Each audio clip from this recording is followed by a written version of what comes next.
الفترة الأخيرة تطور جدا صناعة الفيديو بال AI، وبقى من الصعب إنك تفرق ما بين الفيديوهات اللي معمولة بال AI أو الفيديوهات الحقيقية، وده بيكون من خلال موقع من موقعين. الموقع الأول هو فيو 3 أو فيو من جوجل، والتاني اللي هو صورة من اوبن AI. والنهاردة هشرح لك إزاي تعمل فيديو زي الفيديوهات اللي بتشوفها دي من خلال فيو 3 من جوجل بشكل مجاني تماما، وهقول لك أكتر الأخطاء اللي الناس بتعملها بتخلص الرصيد المجاني بسرعة جدا. فيلا بينا.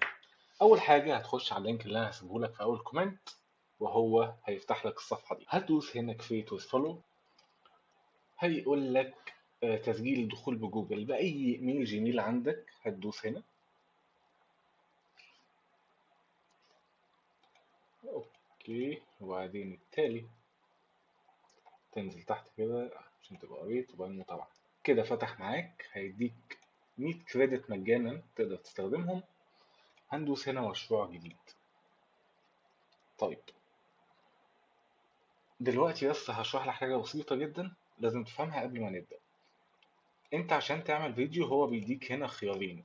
الخيار الاول انه يعمله بسرعة بكواليتي مش افضل حاجة، او يعمله هنا بكواليتي عالية انه الجودة تبقى افضل كتير.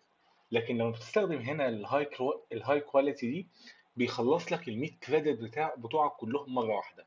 لكن لو عملته فاست الفيديو هيتعمل اسرع، الجودة هتكون اقل حاجة بسيطة بس هتكون ب 20 كريدت بس. فنختار هنا فاست.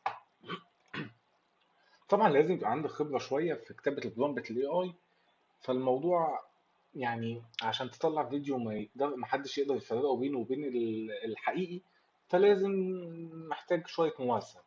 فاحنا دلوقتي انت لسه مش عارف، لسه في بداياتك فمش عارف تعملها ازاي، فهتخش شات جي بي تي او جيميناي او ايا كان اي موقع اي اي من المواقع الكبيرة زي جروك مثلا، ممتاز جدا، وتكتب له انك عايز برومبت تقدمه للموقع وتقول له الفكرة اللي في دماغك، فهو يكتب لك كل حاجة بالتفصيل. يعني ممكن ناخد له ده، معرفش هو بياخد قد ايه. ناخد كوبي وبعدين نروح على فيو 3 وندوس ونستناه، هياخد له مثلا دقيقتين تلاتة، وساعات بيبقى أقل من كده كتير. بس كده رجعنا دلوقتي وعمل الفيديو. تعالوا نشوفه.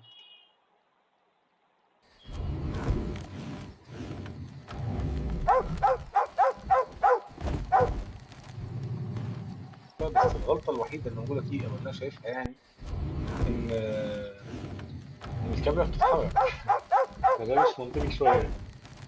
لكن احنا طبعا عاملينه على الفاست مش الهاي كواليتي، فده مقبول. ممكن هنا نعمل إضافة مشهد. لما تدوس على إضافة مشهد هتكتب له بقى هنا يعني أنت عايز إيه المشهد اللي بعده يكمل إزاي. يعني مثلا الكلب يطلع يجري وراء مثلا، أو إن الدب يرجع تاني ويخش البيت، أو براحتك.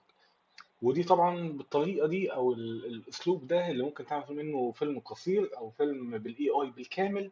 وده اللي الإمارات عاملة مسابقة عليه بالاتفاق مع جوجل ب1,000,000 دولار. فلحد هنا أنا خلصت. يا رب يكون الفيديو يكون أفادكم ولو بشكل بسيط، وإن شاء الله الفيديوهات الجاية تكون أفضل. متنساش تعمل لايك، تشترك في القناة، وتقول أي حاجة في الكومنتات كده. لو عندك أي سؤال هجاوبك على طول. وسلام.